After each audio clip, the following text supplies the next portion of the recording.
Beth Art, CrowSong Lodge again. I am going to be demonstrating an exercise for you, so you are mostly going to be hearing my voice and seeing my hands on my table. So weird camera angle, weird, so weird.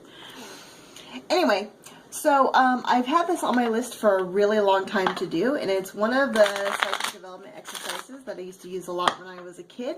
Me and my brother used to play this game a lot, and it's really a lot of fun.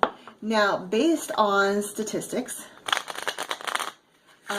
this exercise should yield about a rate of 50% correct and 50% wrong, roughly. You're going to have some variance. Sometimes you'll get like 43% correct. Sometimes you'll get like 57% correct. You know, it's going to be somewhere in there. What you're looking for here is a wild divergence. I would say anything wildly divergent would be anything under 40% or anything over 60%. And your target is to get a really high percentage of correct answers here. And if you're finding yourself getting a really low number of correct answers, then you're probably second guessing yourself too much, and you should stop that. So it's a basic psychic exercise. I've shuffled up these cards. These cards have been shuffled like a million times since I've had this deck for decades now. And what I'm simply going to do is I'm going to take it, I'm going to ask myself if this card is red or black. And I'm just going to make two piles. I'm not even going to look at the card. I'm just going to make two piles. So I'm going to go red, red, red, black, red, black, black.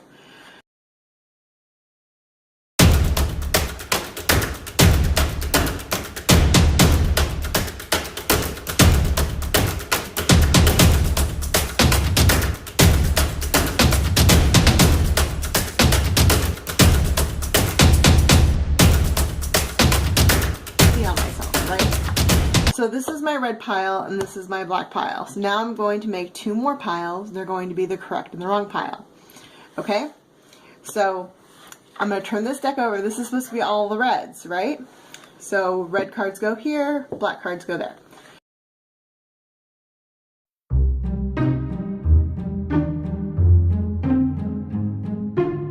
The black cards here and the red cards here. Remember, this is my correct pile and that's my wrong pile. So black cards here, red cards there. Red, black. Now that I have one card down in each, it'll be easier for me to remember.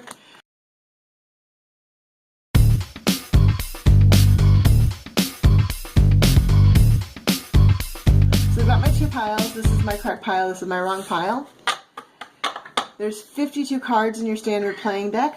I've got all the weirdo cards over here. There's a name for that, I don't know what they are. This is my wrong pile. This is my correct pile. So now all I have to do is count these.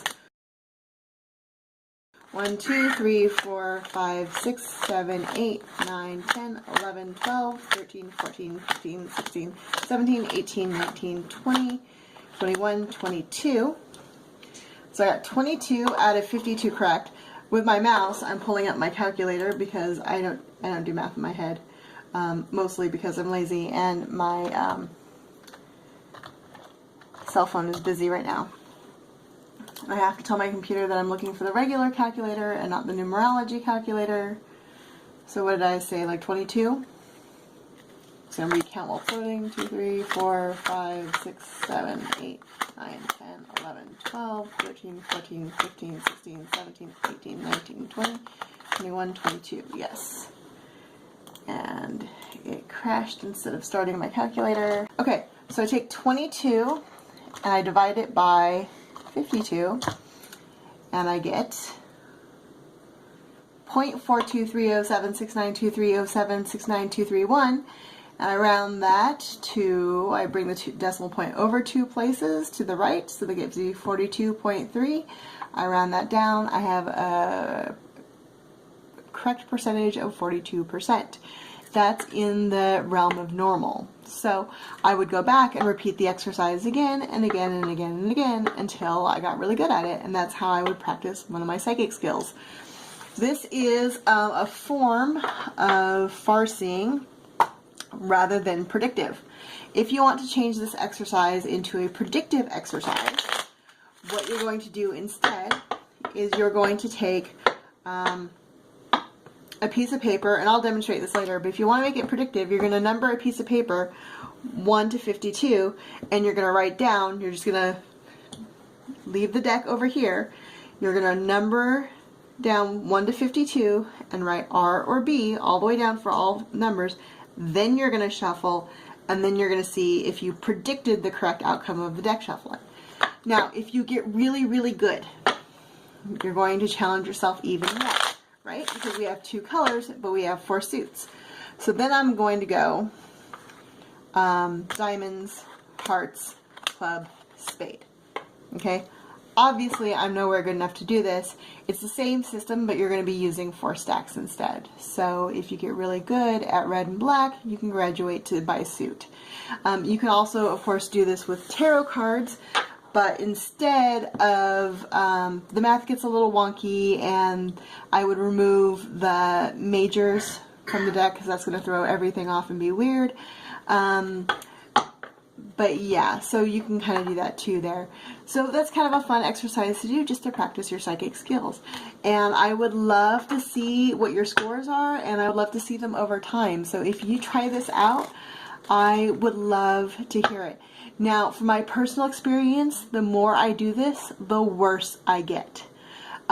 Which tells me that there is something going on, because I should stay in that realm of 46% pretty much all the time, but that I get worse and worse the more I do this tells me that there is something psychic involved and I'm doing it wrong. So so that's kind of something fun to do, and it's kind of fun with statistics, and try it out and let me know what you think. That's me signing out with a psychic exercise. I will talk to you guys later. Bye.